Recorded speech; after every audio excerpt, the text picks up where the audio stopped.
Olá, gente! Estamos aqui hoje, mais um dia de entrevista do EPC 40 anos. Bom dia, boa tarde, boa noite, boa madrugada, né? Quem estiver aí em algum momento tendo acesso a essas entrevistas. Então, estamos aqui fazendo parte desse projeto lindo, coordenado aí pelo Projeto Presente, o Vinícius, e uma equipe técnica muito bacana, como o Marco Lobo, a Grace, a Elke Reiga, e outros que estão aí ajudando na construção mesmo, né? A Luna e outras pessoas. A proposta, de fato, é fazer essa retomada dessa história, dessa memória, desse movimento social da cultura que Minas Gerais teve na década de 80 até 90, tá? Então, aqui hoje, especialmente, eu particularmente, né, acho uma querida, que a gente já se conhece faz um tempo, acho que inclusive a partir do EPC, que nos ligou, e a gente foi ao longo dessa trajetória, dessa caminhada nossa na área da cultura em Minas Gerais, a gente acabou se encontrando em outros momentos. Eu estou aqui com a Sula Mavrudes, né? Esse nome que a gente enrola a língua para falar, e que ela vai poder falar para nós exatamente, inclusive, as suas origens. Tudo bem, Sula? Seja bem-vinda nessa sala hoje de entrevista. Ah, nossa, tudo bem, mais ainda, né? Conversando com você e lembrando de tantas coisas boas que a gente já fez, né? Nessa estrada, nessa história, né? E nesse trem da história que a gente está, né, viajando com ele. Exatamente, Sula, é um trem da história mesmo, com muitos vagões, né? E vários que a gente entrou, pegou carona, outros que a gente ajudou a construir, né? E estamos ainda construindo. E você tem aí uma história estratégica super importante, né? Em algumas vertentes da cultura. Antes da gente entrar, né, propriamente dito, eu queria que você falasse exatamente, em vez de eu te apresentar, né, que você é uma multiartista, né, extremamente polivalente, mas a gente vai ter tempo de falar sobre isso. Então, que você falasse para nós, né, quem é Sula Mavrudes. Inclusive, começa com esse nome assim, né, que não é lá bem português, né? Então, quem é Sula? De onde que Sula vem, né? Se nasce, aonde, vem para Minas Gerais, ou se já foi em Minas Gerais mesmo, tá? Qual que é a sua profissão? O que você faz? Conta um pouquinho para nós aí. A minha família, né, a família Mavrudes, chegou no Brasil, vindo da Grécia. Meu pai chegou em 55, minha mãe em 56, em 57 eu nasci na hidrelétrica de Guaricana, no Paraná, que foi a primeira hidrelétrica que meu pai trabalhou no Brasil, e trabalhou em muitas pelo Brasil todo. A última foi a Itaipu, na divisa do Brasil, Paraguai e Argentina. Depois disso que viemos para Minas, porque aqui era a central da empresa que meu pai trabalhou a vida inteira, a Mendes Júnior.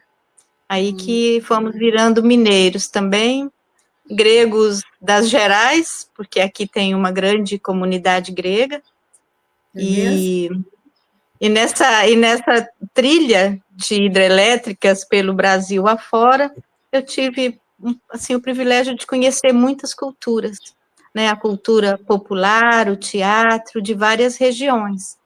Então, foi esse o ambiente que eu gostei de viver.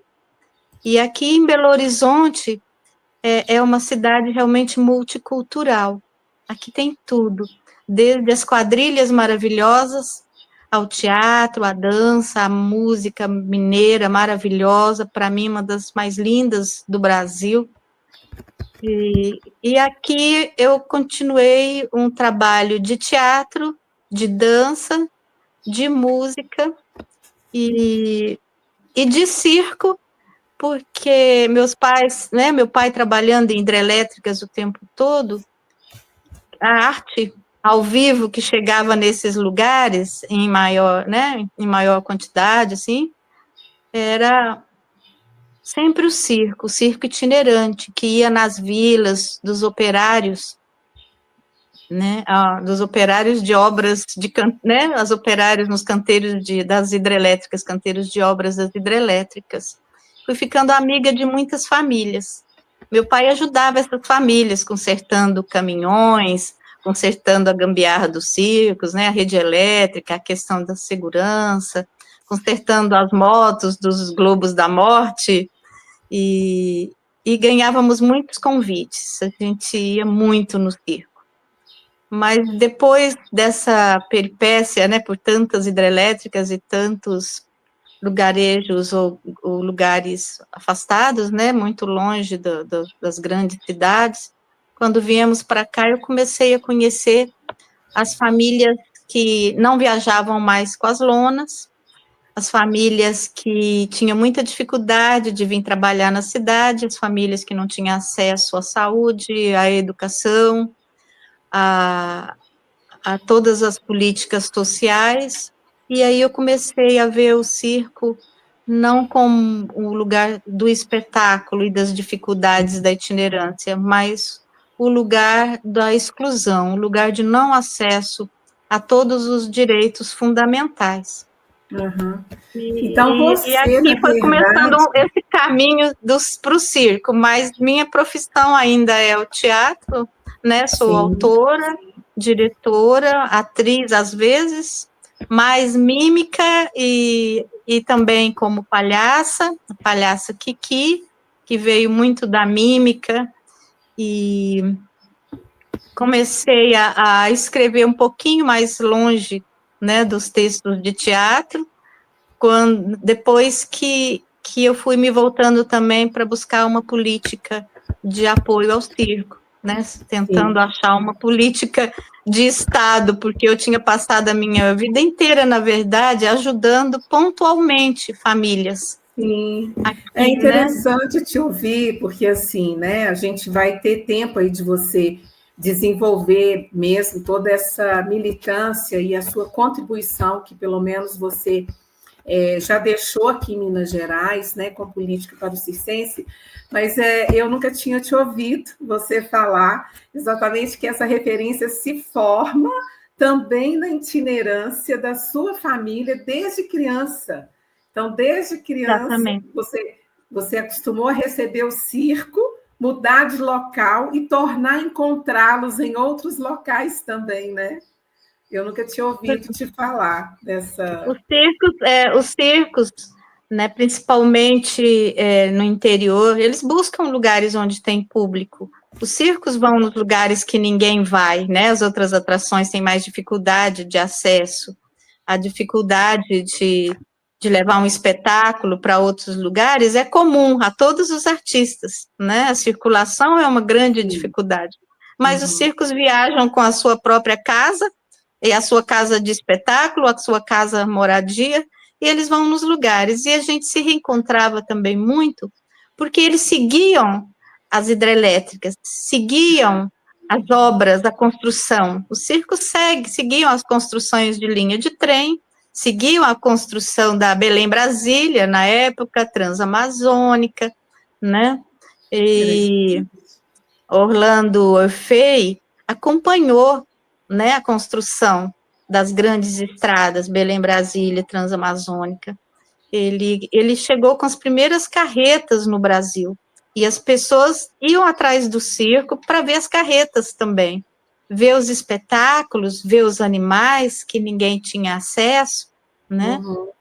E então, essas famílias, eu desde pequena eu convivia, eu saía da escola e corria para o circo, eu anotava os esquetes, né, as entradas cômicas e as reprises do circo, eu anotava tudo, eu ficava atrás deles, nem sei como me aguentavam, né? Como te aguentam ainda hoje? Eu fazia o cirquinho, toda criança de cidade pequena, e como a gente também nos acampamentos, né, dos canteiros de obra, quando o circo ia embora, nós fazíamos o próprio circo. A gente tinha um circo no quintal. No Nordeste, construído com palha de coqueiro, nos outros lugares eram, né, rodeado dos lençóis que a gente pegava em casa, E isso é comum até hoje. Quando o circo vai embora, fica uma aura dele. Ele fica também para trás, mesmo tendo ido embora.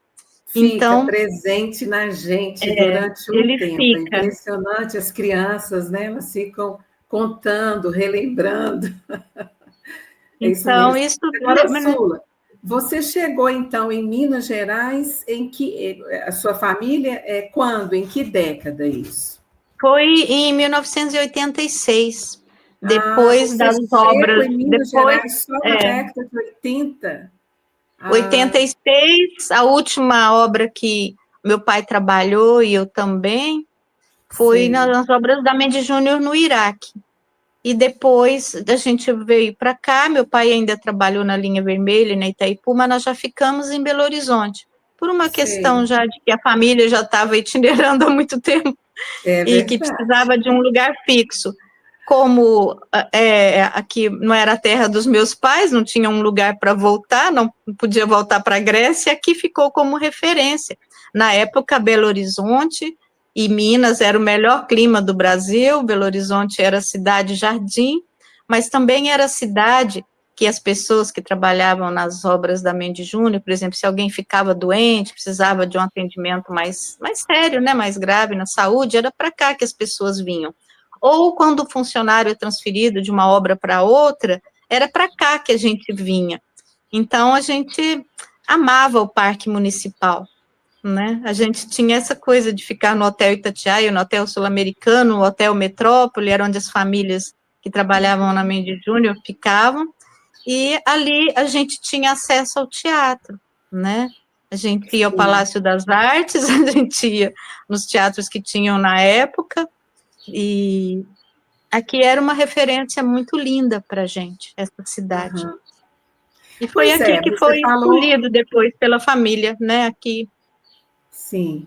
Então, você falou que vocês chegaram aqui já em meados de 80, quer dizer, em meados de 80, a gente estava exatamente nesse processo, claro, né, de redemocratização do país. Nós, né, da área da cultura, os agentes culturais, artistas, desejosos, né, de que tivesse uma nova cena na área da cultura brasileira, e a gente começa a se movimentar. Então, assim, o EPC, ele começa, o primeiro, na verdade, foi em 85, né, não sei se você, mesmo depois participando na década de 90, se você chegou a ter um pouco acesso a essa memória. Esse aí foi o primeiro cartaz, né, do Encontro Popular de Cultura de 85. Você vê que ele traz uma série de ícones, né, de representação para já tratar de um conceito de cultura bastante abrangente, né, que era a dimensão popular mesmo. E a partir daí, então, foram realizados mais 4, né, mais 3 encontros dentro de um espaço-tempo da organização do movimento social da cultura mesmo. Você participou de quais EPCs? E quando que você teve contato com a EPC? E como que ele chegou até você? Sim, eu participei do 4º Encontro Popular de Cultura, que já foi em 91.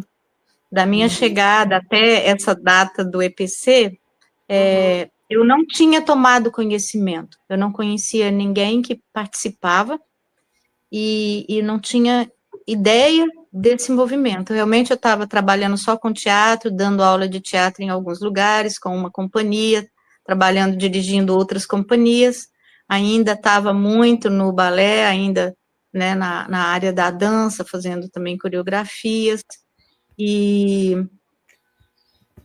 eu estive no festival desse ano de 91, tivemos no festival, fui convidada para dar uma oficina no festival, que foi na cidade do Jequitinhonha, e aí eu conheci vocês, os organizadores do festival, fiquei sabendo que existia o EPC, e voltando a Belo Horizonte, algumas pessoas que estavam ligadas a vocês, mas também estavam ligados ao sindicato dos bancários, e a gente fazia uma programação cultural para o Sindicato dos Bancários. Na época, eu fazia muito espetáculo de rua, né, ou trabalhos na periferia.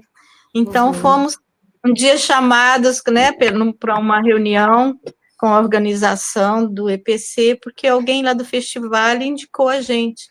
E o EPC estava procurando algumas pessoas, artistas, assim, para fazer atividades para divulgar o EPC. Era para anunciar que vinha aí, né, o 4º Encontro Popular de Cultura.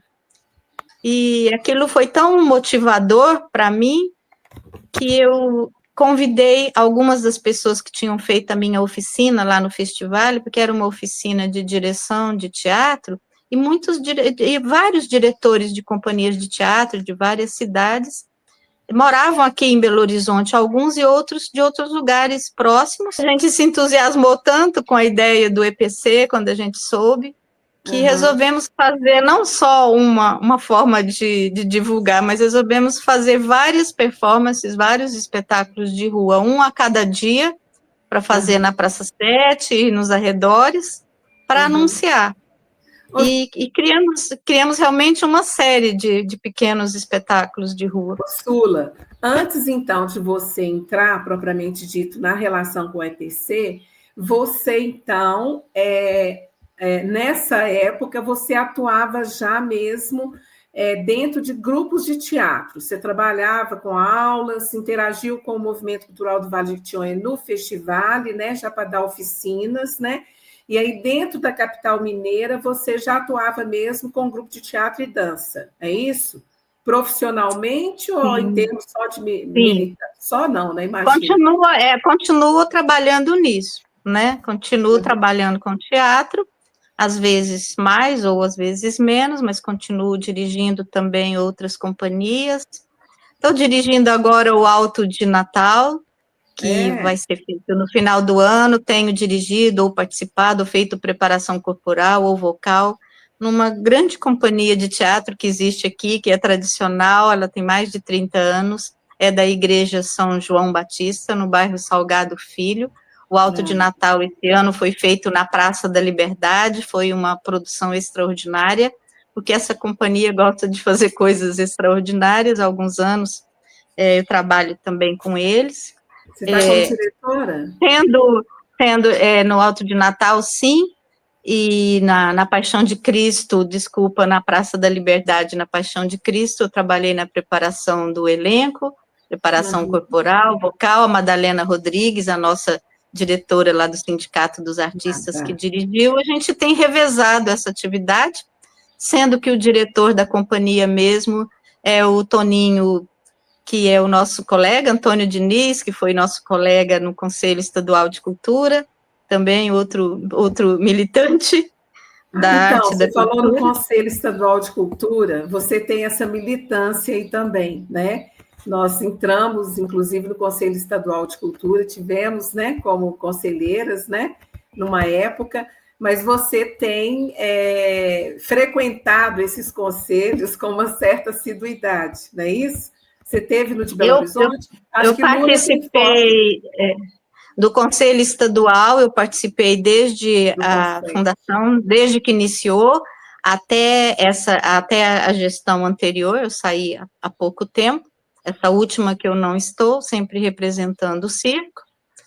E no Conselho Municipal eu não participei desde o começo, mas eu participei da luta para que existisse o Conselho Municipal. Participei da luta, porque é uma articulação para que tivesse uma cadeira de circo no Conselho Municipal, o que não conseguimos. Não, foi criada muito depois. A cadeira de circo depois foi uma articulação através do próprio Conselho Municipal para que fizessem a cadeira, né, que tivesse a cadeira de circo. Mas no começo não foi possível, com muitas e muitas reuniões na Câmara dos Vereadores, com o apoio do vereador Arnaldo Godoy, que foi, né, que militou pela cultura também e pelo circo em especial, né? A nossa primeira lei do circo em Belo Horizonte foi com o apoio do vereador Arnaldo Godoy, e a segunda também já com o apoio da Cida Falabella, além do Arnaldo Godoy, e depois com o apoio dos demais, né, vereadores.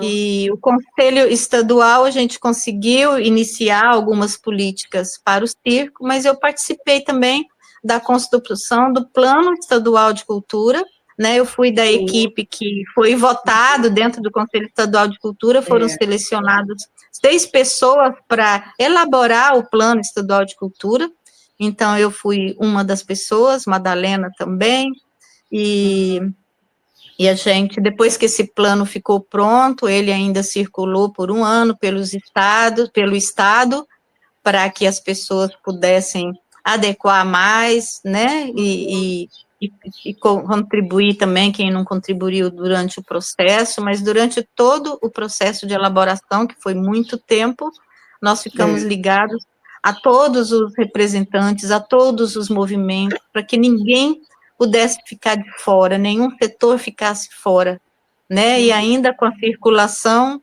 se faltou alguma coisa, foi incluído. No município também, né, teve as conferências municipais, estaduais, federais, e eu participei de todas, em todos os níveis, representando o circo. Mas eu vou falar uma coisa, quando eu penso no EPC e no movimento que foi, e os encontros do EPC, eu considero que foram precursores das conferências que vieram depois. Eu acho que as conferências de cultura, elas foram uma consequência, né? Eu vivenciei depois, eu fiquei em contato com todos vocês que trabalhavam nisso, e tivemos todos os momentos de dificuldade, acompanhei quando se queria fazer outra edição, e não conseguiam, né?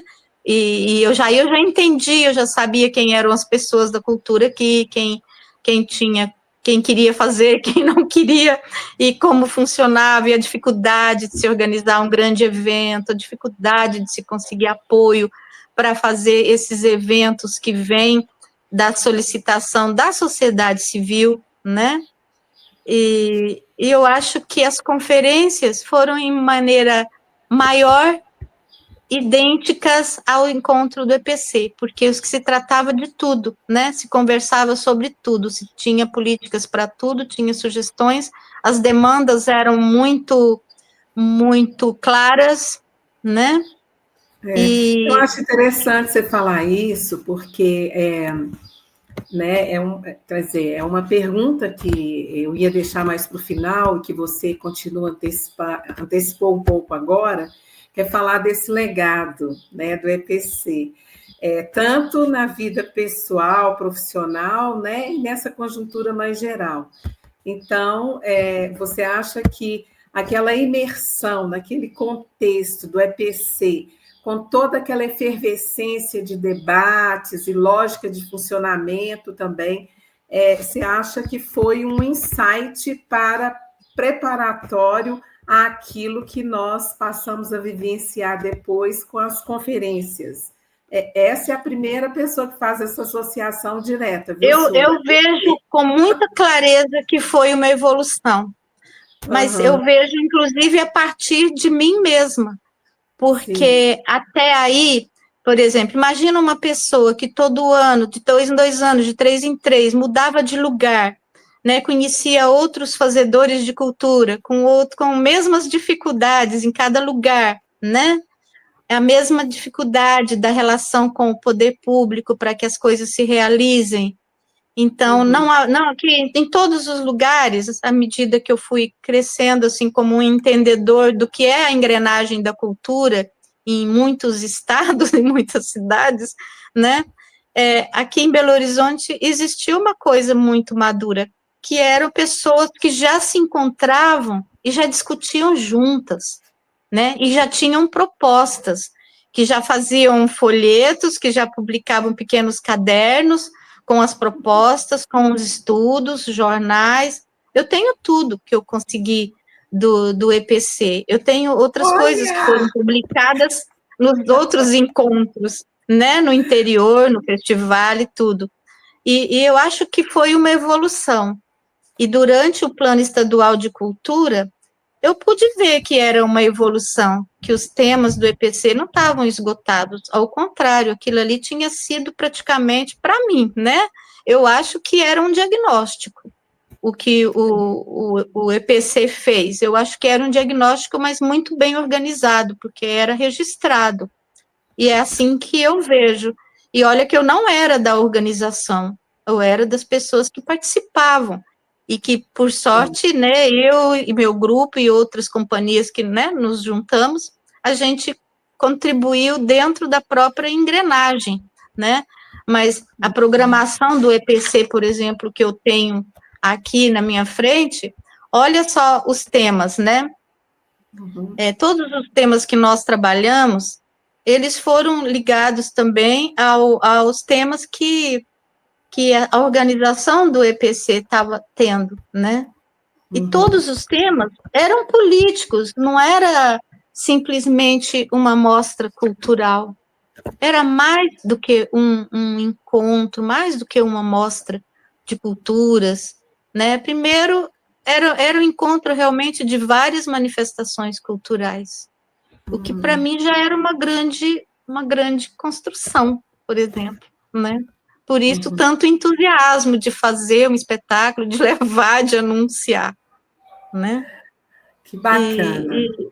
Né, então, e acho que realmente contribuíram mesmo, essa construção levou essa cidade a construir conferências de cultura já com temas diagnosticados, já com temas muito pertinentes, né? E o mais difícil é começar a construir um diálogo com os governos, né? Municipal, estadual, federal, quer dizer, esse diálogo, para mim, ainda é a coisa mais difícil para o trabalhador da cultura, o fazedor de cultura, a manifestação da cultura popular, é o diálogo com o governo.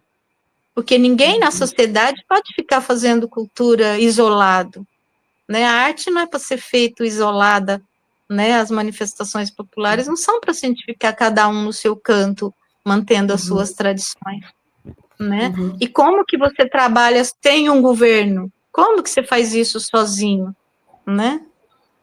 Eu acho que eu tenho muito orgulho quando eu falo que eu participei do EPC, né? Eu também. E acho que isso faz parte da minha introdução na política cultural organizada da cidade, né? Organizada. É interessante isso que você falou, sabe? Assim, se é essa referência que você tem. Às vezes a gente não tinha tão claro que a gente estava exatamente era discutindo a formatação de políticas públicas de cultura em Minas Gerais, né? Porque grande parte, muito jovens, né? Tinha militante ali de 16, 17, 18, eu estava também com 20 anos na época, engajada em grupo de teatro, engajada no movimento de cultura, né? Então, todo mundo muito jovem, alguns entrando para a faculdade, né? Outros já cursando a faculdade. É muito legal isso que você fala, eu também tenho muito orgulho. Agora, para a cena artística que você estava inserida, né? Em que você acha que o EPC colaborou, né? O que ele levou para a cena artística sua, propriamente dita? Eu acho que a linguagem da rua, você ir até as pessoas através da rua, ficar na rua, na praça, em todos os lugares, eu acho que eu me identifiquei com essa possibilidade, né? Me identifiquei. Aquela série de espetáculos ali para anunciar o EPC na Praça 7 nos levou a fazer muito mais coisas voltadas para uma intervenção cultural com a linguagem do teatro, mas era uma intervenção social. Por exemplo, nós fizemos o Esse é o cartaz que a gente fez para anunciar os espetáculos que a gente fez para anunciar o EPC. Nossa, né? Que lindo! Ai, eu quero, manda para mim, ô Luna. Então, aí tem todos eles. Eu não sei se eu tenho aqui por escrito o nome dos espetáculos. Peraí. Uma ação aqui, também de educação popular, né, Sula?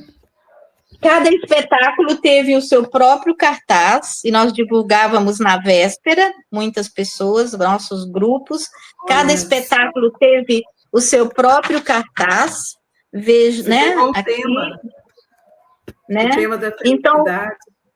a gente pegou, né, os vendedores de felicidade, a felicidade, aqui o agricultor do futuro, né? Agora está tudo aí, não sei como que vocês estão vendo, mas o agricultor, o agricultor do futuro, porque se discutia muito essa ligação, né, com o campo, com a terra.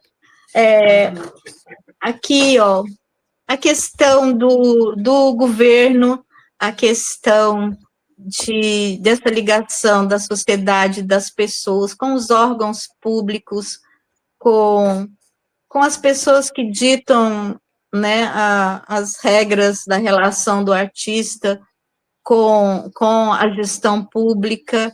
Todos eles foram espetáculos simbólicos. Conta a gente pouco mandou... Como que era, Sula, essa chegada, né? Porque a Praça 7 é uma muvuca, sempre foi.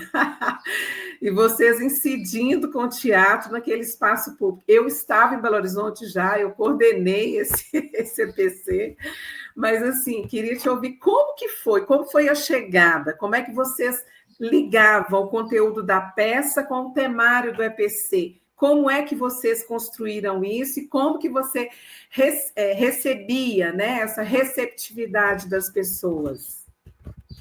O espetáculo na rua, ele automaticamente as pessoas se sentem à vontade, elas participam. A gente teve participação muito do público, né? Teve muito impacto as coisas que a gente fez, tinha muito comentário, teve uma relação muito grande com as pessoas. O espetáculo, né, da busca da felicidade, por exemplo, a gente fez, né, e da felicidade também, porque eram os vendedores da felicidade, a felicidade, a gente fez, por exemplo, um dia na praça, na feira de alimentação do domingo, né, ali na praça, na Afonso Pena, próximo da igreja de São José, o público se envolveu demais, o espetáculo que o Elton Castro, né, o Elton de Castro construiu, que chamava a Casa do Povo, não sei se vocês têm aí, a Casa do Povo, ele construiu a sede lá em Brasília, do Congresso, do Palácio, ele construiu, fez uma cenografia muito fantástica. Eu mandei aí nas fotos para vocês, mas eu não tenho ele aqui comigo, né? Notíciazinha de jornal aqui, né? Na Casa do Povo. Eu fiz o papel do Collor, eu era o Collor no dia, quase que eu apanho, porque teve pessoas que xingavam mesmo a relação da pessoa. Por exemplo, quando eu peguei um aviãozinho e fui brincar um pouco com o aviãozinho na praça, eu tive que, assim, tomar cuidado, porque as pessoas me enxergaram como Collor, assim. Então, essa relação com a rua, ela é muito importante para o artista, porque tem aquela resposta imediata e ativa. Eu, por exemplo, o meu trabalho já era de espetáculos interativos, né? O Vamos Brincar de Brincar é uma peça, minha primeira peça com participação do público, que eu escrevi, montei a primeira vez lá no Iraque, e quando cheguei aqui, montei de novo, já com uma companhia profissional, e ela é interativa numa época que não existia espetáculos interativos, as pessoas achavam meio esquisito a gente convidar as crianças da plateia para participarem, mas na rua tem a participação espontânea, né? Isso ficou no meu trabalho, cada vez a minha vontade de fazer um teatro que eu batizei de participativo, depois, oficialmente, se chamou de interativo, hoje em dia se chama de imersivo, e o mundo inteiro faz espetáculos assim, mas, na verdade, o público sempre quis participar, né? Então, no EPC, por exemplo, a gente teve tantos espetáculos diferentes que nós fizemos, reações diferentes. E continuamos fazendo isso. Fizemos por muitos anos o banquete da população de rua, que chamávamos de banquete dos mendigos, em que a gente levava toda a população de rua, os catadores de papel, todos para um grande banquete, na Praça da Liberdade, na Praça da Estação, na Praça 7, em outros lugares, um super banquete. Mais de 100 artistas de Belo Horizonte se vestiam de garçom para servir uma comida, que a gente ficava alguns meses organizando quem e onde iam doar e quem ia buscar, né? Uhum. Ficamos uma vez 3 dias, um banquete da população de rua, durou, a gente batizou depois de A Gente Não Quer Só Comida, sabe? Sim. Esse panfleto aí, muito. Ele tem um apoio cultural da SUFENG. Você lembra que associação era essa? Não, eu não lembro, porque foram vocês da coordenação que fizeram isso. Eu acho que era não lembro. Acho que era ligado ao pessoal da UFMG, eu acho. Mas, assim, então... dentro desse trabalho, então, de resultado, viu que você fala aí, o teatro, com todos esses objetivos, né? De incidir mesmo na arena pública, interagir com o público, né? E levando a mensagem do EPC, né? Quer dizer, a mensagem do EPC de 91 foi vida, cultura e felicidade. Olha só, um tema bastante contemporâneo, né? Porque a gente já estava discutindo, né, a cultura como espaço de felicidade, né? O lazer também. Tá aí a programação, a gente não consigo ler, né, do jeito que está aqui, mas assim, dentro desse trabalho de rua que vocês faziam, Sula, eu até posso arriscar dizer que tem a ver com a educação popular também, porque está levando um tema e está fazendo uma mobilização e convidando, né, para uma arena pública de discussão, que era o próprio EPC. E aí você acha que isso resultava, como que você sentia o resultado disso? Entre a proposta inicial e o trabalho final que vocês faziam na rua? Não sei se eu consigo analisar isso, mas o que eu sinto é que a gente tinha uma identificação muito grande com os temas que vocês propunham. Lembrando que eu não fazia parte desse grupo de pessoas que propunha esses temas, né? Que eu conheci vocês, né? Quem construiu o EPC, eu conheci no 4º encontro. Mas eu fui conhecendo as pessoas que estavam engajadas no EPC e o que cada um fazia. Por exemplo, participei lá da defesa do que era a Lagoa do Nado, antes dela virar um centro cultural. Conheci as pessoas que defenderam aquilo, participei da defesa daquilo, dos movimentos em defesa. Não só eu, mas as pessoas, né, do nosso grupo, todo mundo. Vocês estavam ligados em temas muito pertinentes, né? Eu lembro da motivação de participar, mas que vocês eram pessoas, quem participava do EPC já era articulador de coisas muito importantes, articulador dos movimentos, dos grupos, né, que resultam em arautos do gueto, por exemplo, e tantas pessoas, o próprio grupo do glicério das pessoas lá do grupo Drama, que virou grupo Trama, então pessoas maravilhosas que já tinham uma preocupação com o todo, tinha preocupação de como a arte articula mesmo, como a arte chega às pessoas, uma arte que tem uma proposta também política, cultural, social, de acesso e de agregar também, de acesso e de agregar, né? Não estava tão claro assim para a gente, mas as propostas eram pertinentes, né? E são até hoje.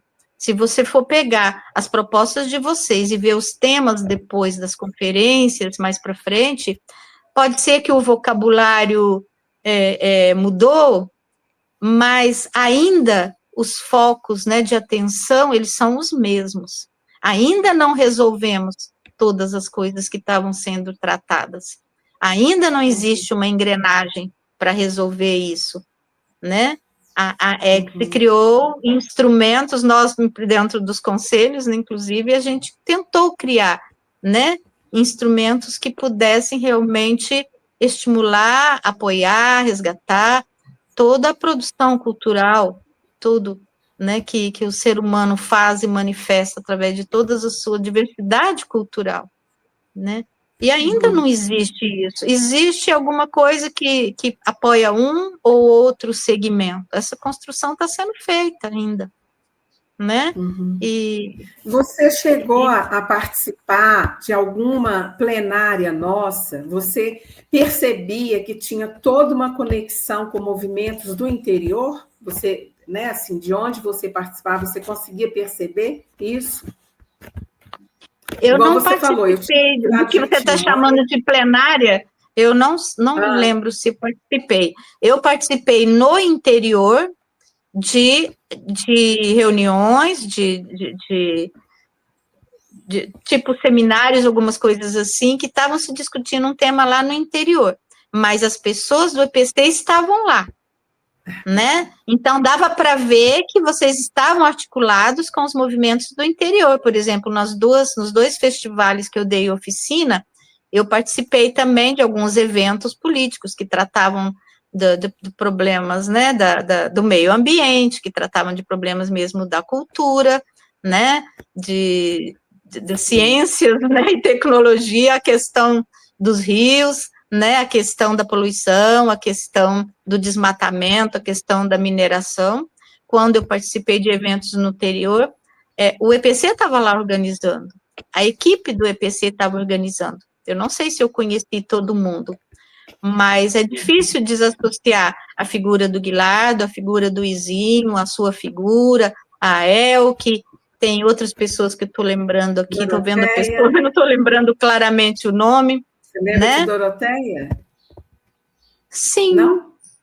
Eu lembro da Doroteia, eu não estava lembrando o nome, mas agora que você está falando, então eu lembro de algumas pessoas, mas vocês estavam lá articulados, né, no Vale do Jequitinhonha, em todas as coisas da cultura, e daqui também, né, sempre ligados à Secretaria da Cultura. Então eu acredito que quando eu conheci vocês já vinha de uma longa estrada de articulação e de uma estrada que eu chamo da estrada das pessoas que se importam com o outro, sabe? Eu gosto muito das pessoas que se importam com o outro, né?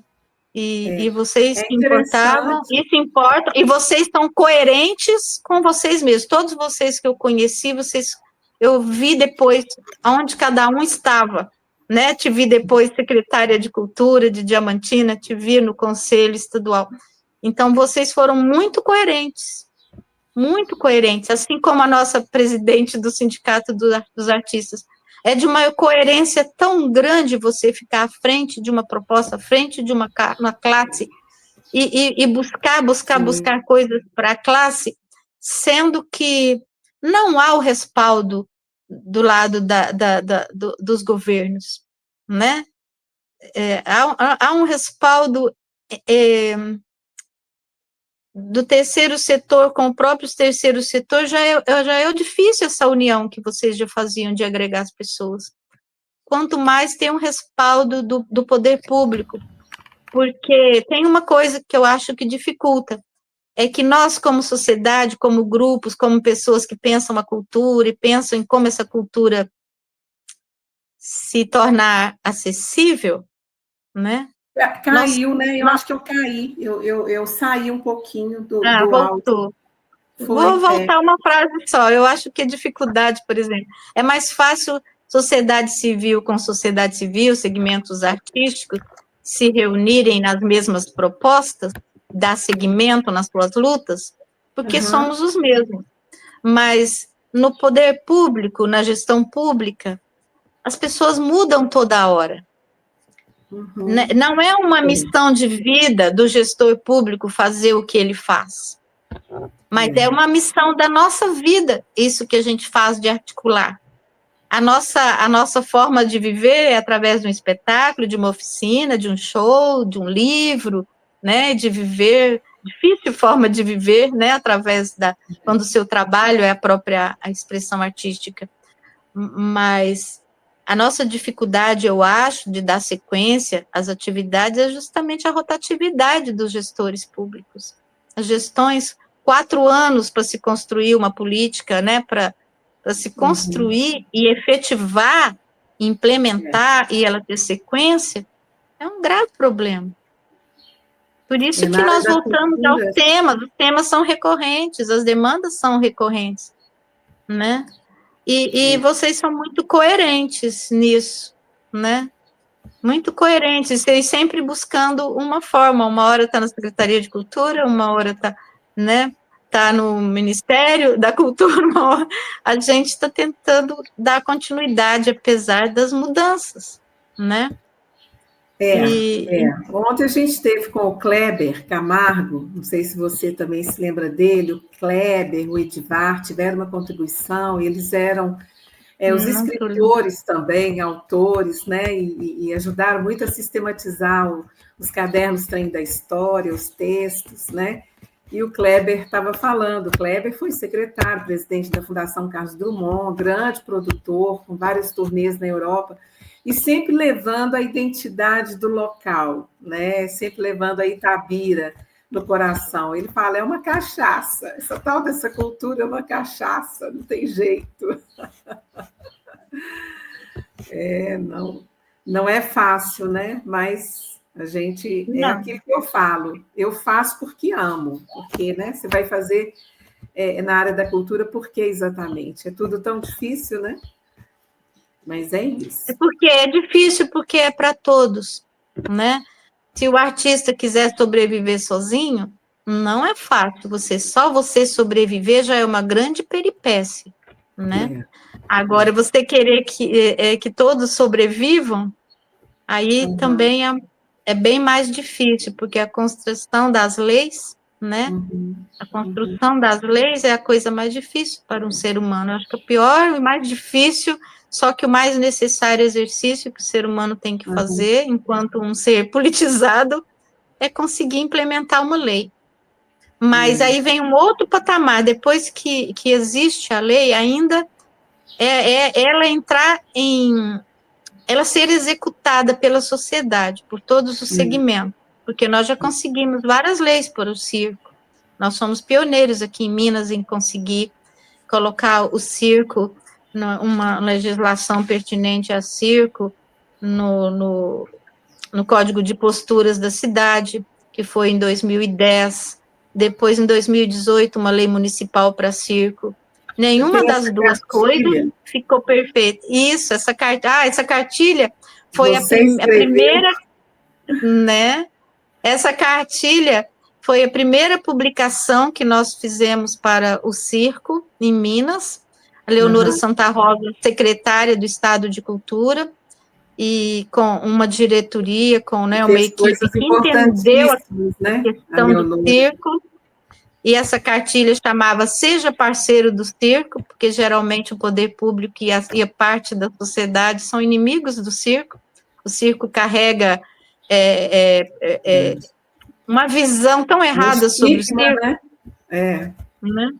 Mas tem um estigma, porque o desconhecido amedronta, então as pessoas só conhecem o espetáculo do circo, não sabem o que eles fazem para viver, não sabem que é um povo tradicional, que passa a sua cultura de pai para filho, que realmente mora ali no circo, ele não vai para a casa dele quando termina o espetáculo, a casa dele está ali mesmo, né?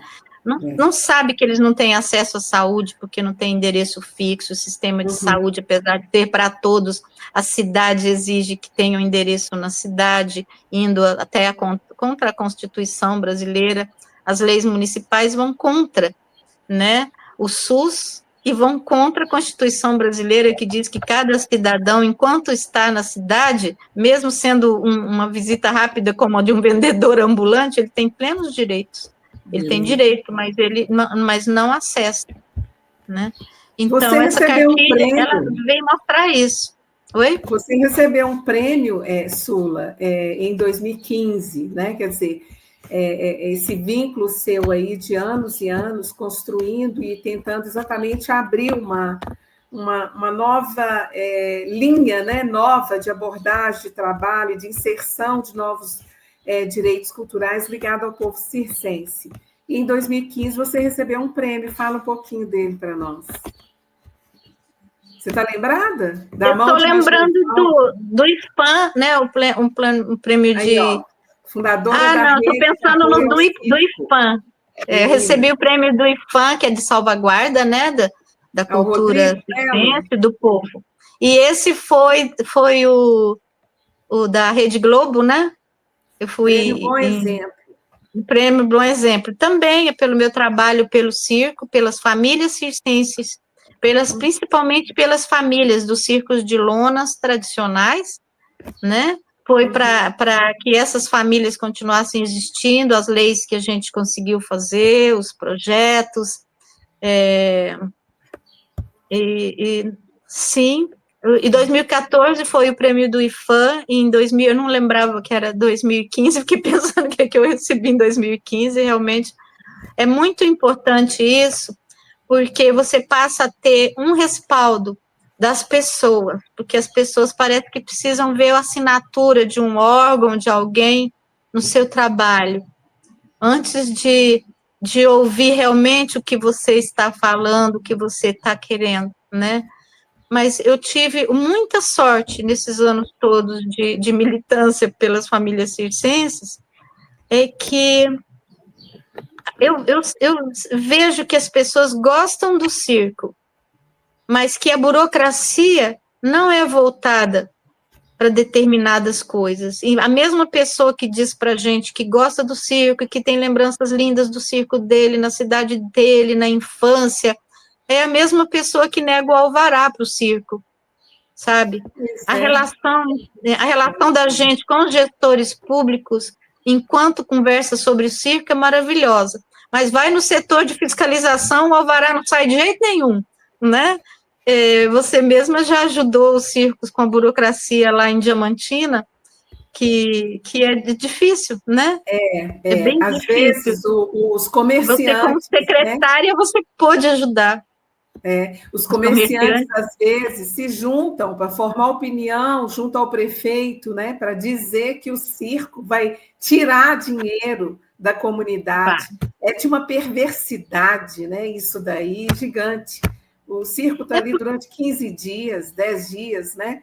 E é mágico, né? E eles vêm... E gasta tanto dinheiro na cidade, porque as pessoas não sabem o que o circo gasta para trabalhar. O circo vive para pagar para trabalhar. É hipocrisia. São vários eventos que acontecem o ano inteiro e ninguém fala dos outros eventos, o tanto de dinheiro que leva, né, em nome da cidade. Mas na hora que chega o circo, vem essa hipocrisia. É muito difícil mesmo. Você tinha que ser embaixadora do circo. Para cada circo, você tinha que chegar um mês antes, você doutrinar.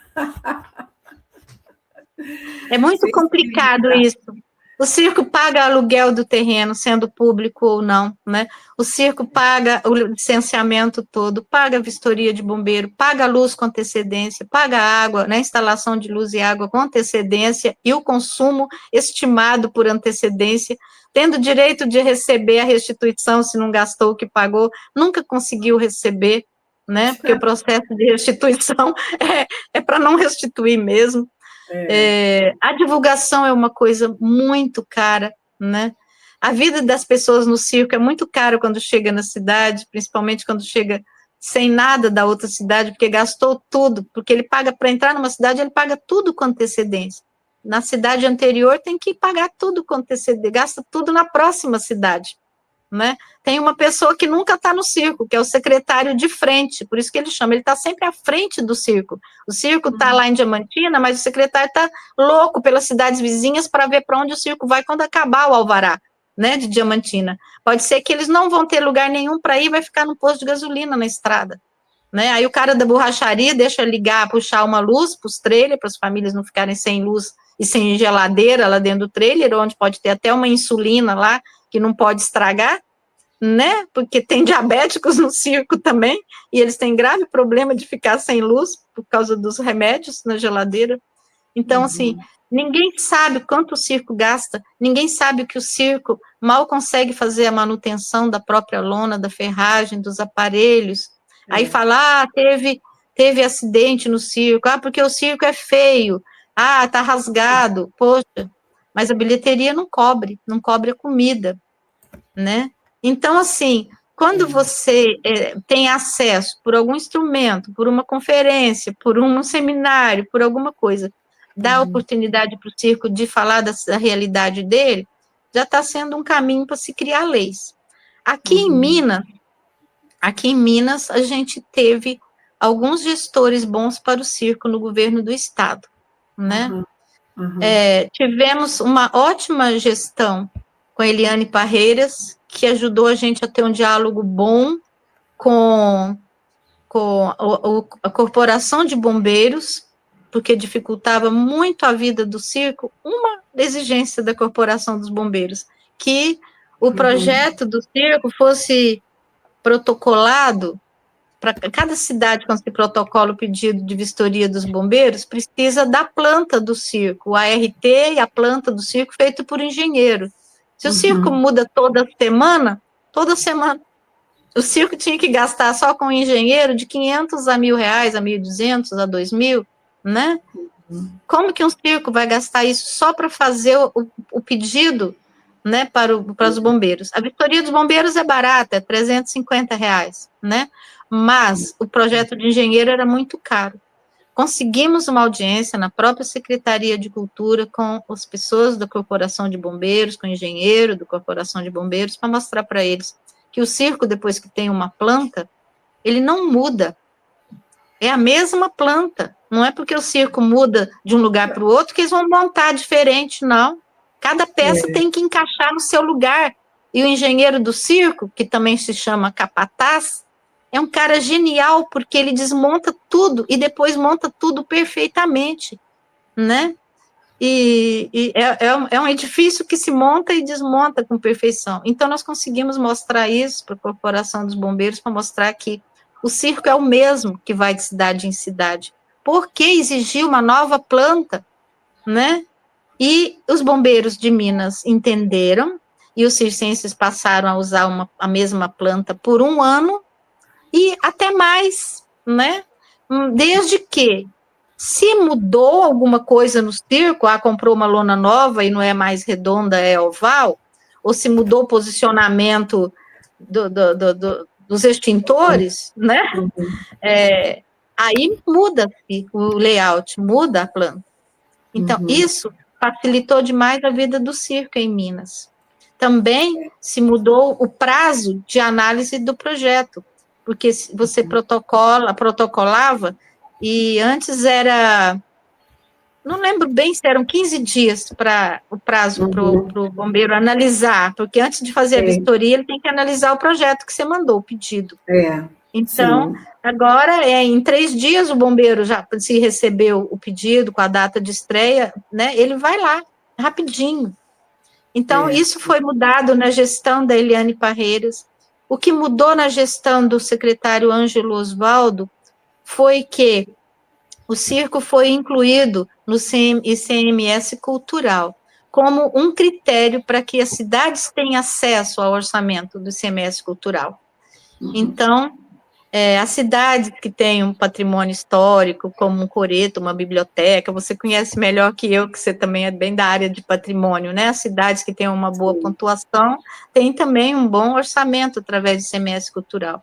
Na gestão do Ângelo Osvaldo e do secretário, né, adjunto João Miguel, o circo, com o apoio do Conselho de Patrimônio, ganhou também esse status de critério para ter acesso ao ICMS cultural, e para isso, as cidades é que vão ter um apoio financeiro se ela receber o circo.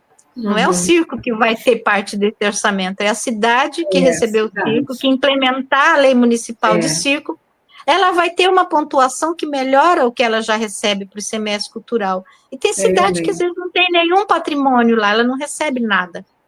Então, isso mudou também o status do circo dentro da política cultural em Minas, porque muitas cidades adotaram isso. A própria secretaria, na época, fez um encontro de prefeitos no dia 2 de outubro, que é o Dia da Cultura. Muitos prefeitos vieram, os próprios circenses e nós todos do conselho explicamos do que se tratava, né? Foi um evento dentro da secretaria, e as cidades continuam implementando a lei municipal de circo. Mas a segunda parte de implementar essa lei é ter um local na cidade para receber o circo, né? Um local público. Mas não foi feito, né? Não foi feito. Pouco, acho que a cidade de Açucena. Açucena delegou isso. São muitas camadas, né, de sensibilização que tem que fazer, né, o Sula. É uma camada permanente, né? Não sei se a Secretaria de Estado da Cultura continua investindo, né? Porque é uma camada permanente mesmo, de divulgação, de narrativa, de demonstração, não tem jeito. É aquilo que você falou, os próprios governos municipais mudam, né? E na área da cultura é um eterno recomeço em vários municípios, né? Agora, eu queria que a gente voltasse agora para ir encaminhando para um fechamento, é que você tornasse identificar para a gente, então, qual foi a contribuição na sua vida pessoal e profissional que o EPC trouxe, né? E também qual que é a importância do legado, né, deixado por esse movimento. Então, que você fizesse de novo uma retomada disso, tá? Para a gente poder ir caminhando aí para a finalização mesmo. O que o EPC te trouxe? Profissional, pessoalmente, que legado é esse que ele deixou, né, enquanto movimento aí para a área da cultura? Eu, no meu caso, que era de fora, né, e muito recém-chegada à cidade, para mim, na minha vida profissional e pessoal, foi uma ligação com todos os atores da cultura, né? Ou com quase todos os atores da cultura, principalmente com atores da área de cultura que tinham esse objetivo de tornar a arte e a cultura em geral acessível, de valorizar a arte na cultura e dentro da sociedade, dentro do poder público, de estar contribuindo com essa ligação, com essa produção de um caminho para um diálogo mais efetivo com a gestão pública. Eu acho que o EPC foi uma materialização disso. O EPC, para mim, foi um catalisador. Eu acho, resumindo, que o que eu trouxe dessa experiência do EPC para a minha vida, eu acho que trouxe para quase todo mundo que participou, porque eu vejo as pessoas todas articuladas, lutando, melhorando a sua relação entre grupos, entre si, entre segmentos, tentando cada vez mais fazer coisas em grupo, né? Para mim serviu como um conhecimento das pessoas, também para encontrar afinidades nesse mundo da cidade de Belo Horizonte, mas também do interior, porque vocês estavam ligados aos movimentos do interior, né? E em Bocaiúva eu tive a oportunidade de conhecer determinados agentes culturais da região, através do festival e também no Jequitinhonha também. Esses agentes culturais se tornam parceiros de vida inteira, estamos sempre alinhados. O trabalho do artista leva a gente para muitos lugares do interior. O Sindicato dos Artistas me ajudou muito até essa sincronia com quem está trabalhando, lutando lá na ponta, porque a distância física, ela continua sendo um grande obstáculo, mesmo na era da internet, mesmo na era que se pode fazer muita coisa virtual, mas não tem nada como o artista levar o seu próprio show, levar seu livro, levar seu espetáculo para outro lugar, né?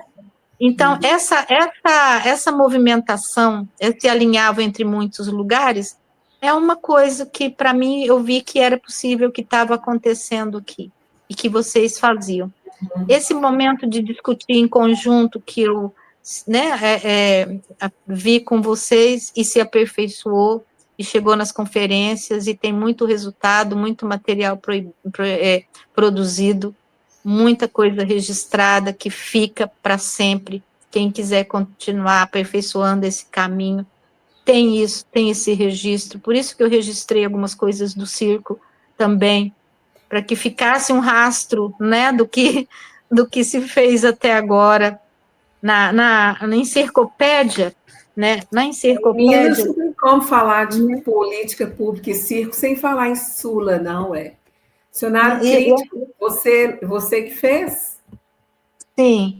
Esse dicionário, ele nasceu nesse Dicionário Crítico Ilustrado do Circo no Brasil, mas o dia que eu conversei com o Olavo Romano, na inauguração da biblioteca, né, da reforma da biblioteca de Belo Horizonte, na Praça da Liberdade, Olavo falou, Sula, o que você está fazendo agora? Eu falei, eu estou fazendo um dicionário do circo. Ele, num segundo, ele não piscou, ele falou, não vai chamar dicionário, vai chamar encircopédia. Encircopédia, que nome Encircopédia. O Olavo Romano batizou num estalo da genialidade dele como escritor e achador de palavras maravilhosas. Eu levei 6 meses, porque como o livro estava na Lei Federal de Incentivo para Publicação, eu levei 6 meses para ter uma resposta ao nosso pedido, não de trocar o nome, mas simplesmente de acrescentar, né? O dicionário embaixo ficou como uma explicação de conteúdo, mas a encircopédia a gente pôde, inclusive, acrescentar o nome. E o que tem aí? Tem um pouco da história do circo no mundo, em Minas, no Brasil, das famílias circenses, que são invisíveis, ninguém sabe que dentro do circo tem famílias tradicionais, tem várias gerações, é difícil saber, né? Lindo isso. E tem também um pouco da política que se fez sobre o circo, né? Tem essa política que se fez sobre o circo, está lá no final da encircopédia, na letra X, que é o X do problema, tem o passo a passo da nossa política, quando a gente fez o plano estadual de desenvolvimento do circo aqui em Minas, que a gente levou já no governo Aécio para a secretária Eleonora Santa Rosa, por isso aquela cartilha, por isso a publicação do dicionário, essa outra cartilha aqui, ó, que foi feita já com o apoio da prefeitura, na gestão do Leônidas como presidente, né, da Fundação Municipal de Cultura, durante o FIT. A cartilha trata de quê? Essa cartilha aqui, ela trata da lei que garante a vaga das crianças de circo nas escolas. As crianças itinerantes. E as crianças mudam de cidade todo dia, e não só crianças, mas os estudantes crescem. Então, a Lei 6.533, também, que é a lei do trabalho, a lei do artista, que reconhece e regulamenta a atividade dos artistas todos, né? Essa lei, ela também garante vaga das crianças nas escolas. É uma das leis que não é cumprida.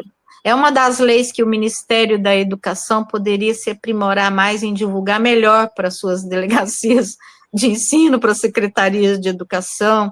Eu, por exemplo, uma das grandes frustrações minhas, como uma porta-voz do circo, que é como eu acho que eu sou, né? Sim. É que durante a gestão, tanto no Conselho Municipal de Cultura, mas principalmente na longa gestão minha, na longa participação minha na Secretaria do Estado de Cultura, eu nunca consegui uma audiência ou uma reunião com o circo com as secretárias de educação. Eu ia te perguntar isso. Nunca consegui. Você deve ter me visto muitas vezes pedindo isso. Que coisa, né, gente? Não, a educação tem horas que ela é intransponível. Impressionante. Indiferente. Né? Então, assim, essa cartilha é uma cartilha lúdica para colorir. Ela diz o que é uma família tradicional e depois o que é uma família tradicional circense, e diz como vivem essas crianças, como estudam. Ela compara as crianças do circo com as crianças da cidade, e também, no final, ela mostra que as crianças, né, mesmo que no circo, a criança da cidade anda de bicicleta, mas no circo a bicicleta perde uma roda, vira monociclo, é uma profissão do equilibrista. Toda criança gosta de brincar no balanço, mas no circo o balanço ganha altura, vira trapézio, é uma profissão, mas que a criança do circo também tem direito à educação formal, e ela é negada. Então, no final, tem a lei do circo.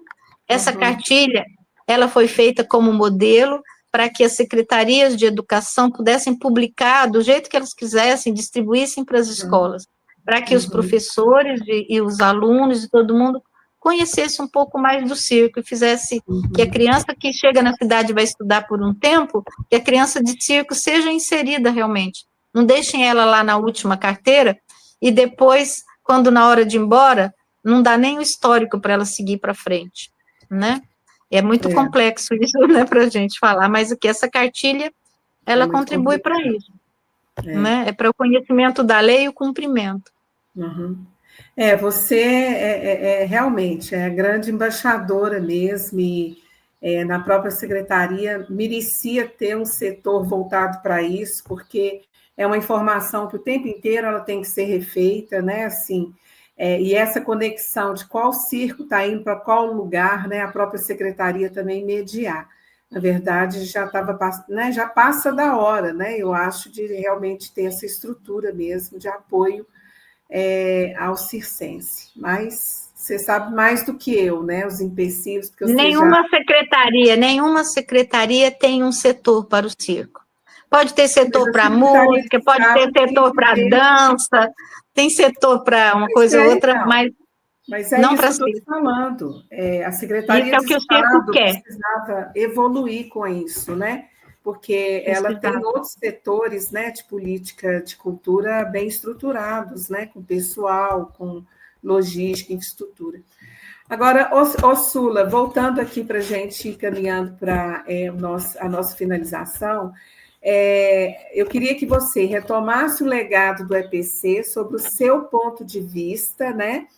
E avançasse mais um pouco ainda, apesar de não estar tanto assim no nosso, na nossa visada, mas que você também ousasse a pensar e a sonhar com a gente, se a gente retomasse, pelo menos, o EPC enquanto evento, né? Porque o EPC não foi um evento, ele foi um movimento social. E se a gente tivesse que retomar o evento EPC, que temas que você sugeriria para que a gente né, desse conta de organizar? Ou seja, então, falar do legado do EPC para você, o que o EPC deixou de legado, e se tivéssemos que fazer um novo EPC, que EPC seria esse? Estou te apertando, né? Tá sim, porque é muito sério, né? É sério demais. Mas talvez eu possa ter uma pequena parte, né, dessa resposta. Para mim, o legado do EPC foi essa capacidade de mobilizar pessoas e discutir juntos todos os muitos segmentos, principalmente o da cultura popular ali inserido junto com todo mundo, né? O teatro chegou para contribuir com o evento da cultura popular. A dança também, a música também, né? A cultura popular era o foco central. E isso precisa continuar, né? Outra coisa é que, se fosse fazer novamente, eu acho que o PC tinha uma coisa muito boa, porque se discutia o que era necessário, o que se precisava para a vida, para a qualidade de vida, não é? A cultura relacionada à vida, né? Como estava bem claro ali, a felicidade, né? E a política cultural foi perdendo esse caminho e começou a se discutir uma política monetária para a cultura, política de incentivo à cultura, política de estímulo, política de financiamento, política de fomento. Não sei se você está me ouvindo, né? Agora. Não, não é o seu, não. Não é o seu, não. Ótimo. E aí, né, o que precisava, eu acho que se o EPC retornasse, que ele tivesse essa identidade de discutir, continuasse coerente com a proposta que é mais que necessária, porque a vida tem que estar em primeiro lugar.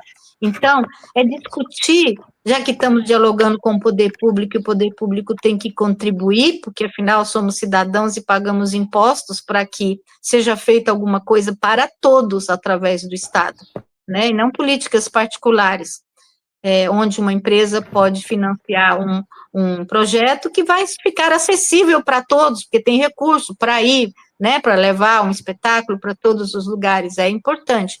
Mas o que falta na política é o que o governo pode fazer, que tem coisas que ele pode fazer sem dinheiro, tem coisas que ele pode fazer sem edital público, tem política pública, né, que o governo pode fazer sem ser essa de escolher quem vai comer aquele ano, porque o edital público é assim, estão escolhendo quem vai comer, porque as outras pessoas que não tiverem um projeto aprovado, elas vão pagar aluguel, elas vão morar, elas vão poder ir no médico, elas vão poder comprar sapato, elas já são trabalhadores, vivem de cultura, né? Somos trabalhadores da cultura, não podemos esquecer que a cultura, mesmo a manifestação cultural tradicional das festas, que as pessoas fazem barraquinha e tudo para depois acontecer a festa, ela precisa de dinheiro, é a barraquinha que dá o dinheiro, é um financiamento coletivo através de um evento para fazer outro evento, né? E até para... Agora, tem tanta coisa que os órgãos públicos, os governos, as cidades podem fazer, que é disponibilizar equipamentos que já tem e não disponibiliza, disponibilizar terreno para o circo entrar e não disponibiliza, né?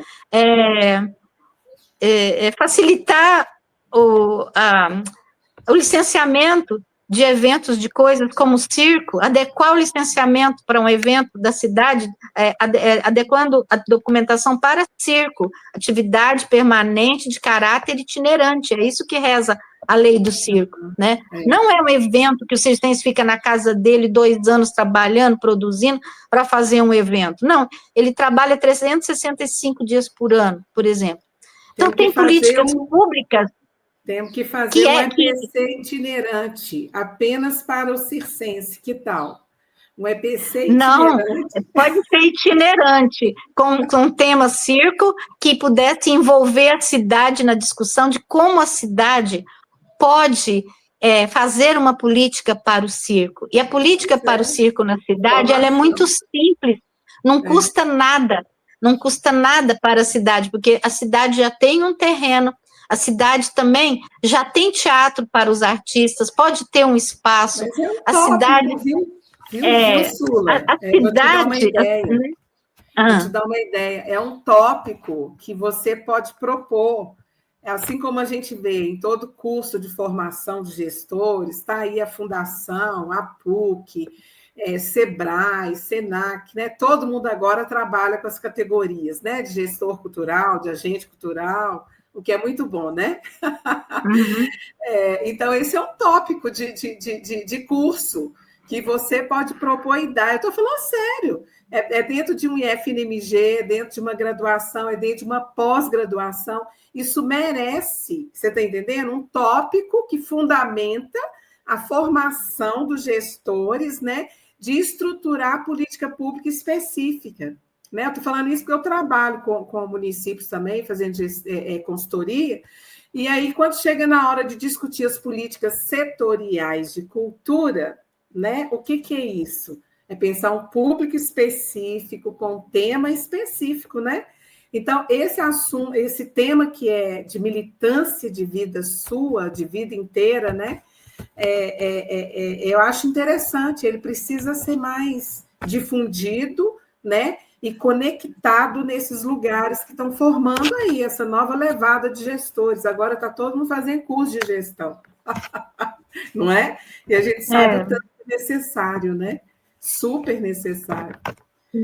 Mas é isso. Olha, eu realmente, o que você pergunta e que vocês se propuseram há muito tempo, é o mais importante para uma sociedade. E eu acho muito importante se viesse, né, vocês continuassem essa história e esse trem voltasse a funcionar, esse trem da história, da cultura, né, do IPC. Eu acho que tem que se estudar muito e cobrar muito dos governos o que eles podem fazer sem ser editais públicos e colocar dinheiro, sem orçamento, ter uma vontade, a famosa vontade política, né, de realizar coisas em favor da sociedade, coisas que facilitem a cultura na própria cidade. Os artistas palhaços de circo, grupos, trupes nas cidades, têm a mesma dificuldade de relação na cultura da cidade que tem os grupos de teatro, as quadrilhas, todas as manifestações, né? A dificuldade é a mesma. Tem que haver uma estrutura de apoio as bibliotecas, que todo mundo fala que a biblioteca está fechada, que a chave da biblioteca fica com o filho de não sei quem, para quando precisar abrir, tá lá. Então, assim, a política, se continuar sendo uma política só de distribuição de dinheiro, só de orçamento, ela não vai atingir todo mundo, nunca. A seleção, né? A seleção não é a única política pública, a edital público e colocar. Não é. Edital não é política pública, né? O problema é que essa não, é um instrumento, pode até ser um instrumento. Exatamente. Né? Por isso que acaba provocando tantas distorções, é porque é um instrumento sozinho, né? Ele precisa de uma série de... Não, aí todo mundo fechou. Pessoas do governo acham que a gente, quando está militando em favor de uma política da cultura, que a gente está pedindo dinheiro. Você vai lá no vereador para pedir para ter uma relação melhor com a cidade, com alguma coisa, o vereador logo acha que você foi pedir dinheiro. Que é isso? Tem muita coisa que o vereador pode fazer sem dinheiro. Articulação política, ser um porta-voz da cultura, de outros segmentos, ele pode estimular... Ele pode estimular quem tem o dinheiro que torne aquilo ali mais acessível, né? Então, por exemplo, um país que não tem, que os cidadãos, artistas, circenses, famílias itinerantes e das outras famílias também tradicionais, ter dificuldade de acesso à saúde, de um sistema de saúde quase perfeito como o nosso, do Brasil, né? Ou não ter acesso à educação formal, ou não ter acesso à assistência social. É um pecado, eu acho, você negar comida para as pessoas, como as cidades fizeram com os circenses na pandemia, que negaram cesta básica, sendo que eles não podiam, né, nem ir embora da cidade, porque não tinham onde ir, expulsavam, não davam alimento, não queriam vacinar as pessoas, né, e a cidadão ajudava pessoas da cidade que às vezes passando necessidade levavam comida para circo, e as prefeituras não, né? Então, se os direitos fundamentais não tiverem nas políticas públicas, e para os direitos fundamentais, os órgãos públicos têm dinheiro, está lá em caixa, os cidadãos pagam imposto. Então, se o cidadão tem que se matar em organização para poder ter acesso ao dinheiro público, poxa, o cidadão tem que fazer reuniões para tanta coisa, para que segmentos da própria sociedade briguem para que no bairro dele tenha uma via, uma rua, uma escada, um teatro, um parque, alguma coisa, né? Se é função das próprios órgãos fazer isso, né? E isso de você chegar e participar de escolhas do que se vai fazer, de priorizar, e depois de tanta luta e tanta conferência, não ter sido efetivado, né, o que foi ali já escolhido por processos duros, né, também jeito, né, pode ser discutido no próprio EPC, né? Sim, é um movimento social que tem que continuar, né, estamos vivendo aí uma série de políticas no país, as leis de fomento, né, mas a gente ainda percebe que tem um campo ainda de luta em busca de coisas óbvias do campo da cultura. Aí não tem jeito, é ir para a cena, fazer arena pública, mobilizar, incidir, né? Você sabe mais do que eu. Sula, avançando... Não sei não. Vocês foram modelo para mim, para muita gente. Vocês abriram caminho, se for resumir, abriu o caminho de buscar diálogo com os órgãos públicos.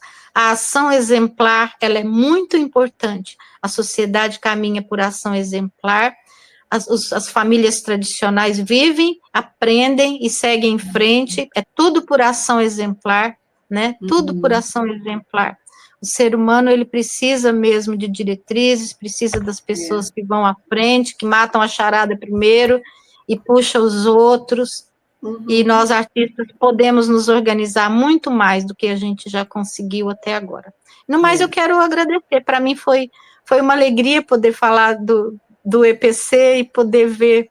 E posso dizer que a gente gostaria muito de contribuir, com certeza, com circo, com lona, com números circenses, com o que fosse, para tornar alegre o próximo EPC. E todos os outros. Tá ótimo, querida. Então, para mim também foi um grande prazer de rever. Eu acompanho essa trajetória sua, viu? Te admiro muito, a sua persistência, né? A sua sensibilidade, e te agradecer por essa disponibilidade de hoje.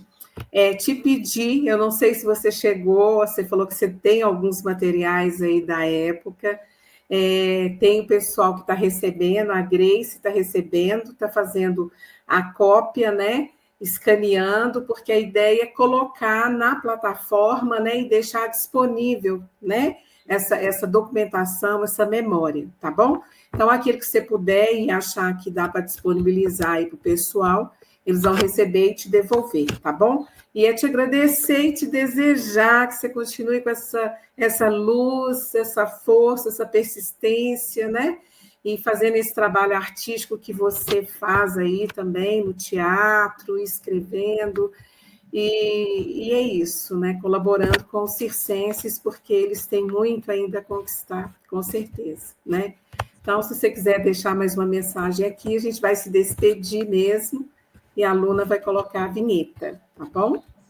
Você quer falar mais alguma coisa? Eu queria, sim, quero agradecer o Elton de Castro, que participou desses espetáculos todos com a gente na época, porque hoje ele também revirou lá os arquivos deles e conseguiu mandar uns recortes de jornal das matériazinhas que saíram, né, desses espetáculos, a gente já mandou aí para vocês, e Elton foi o que construiu o nosso espetáculo A Casa do Povo, ele trabalhou como ator e como cenógrafo, construindo aquele cenário maravilhoso.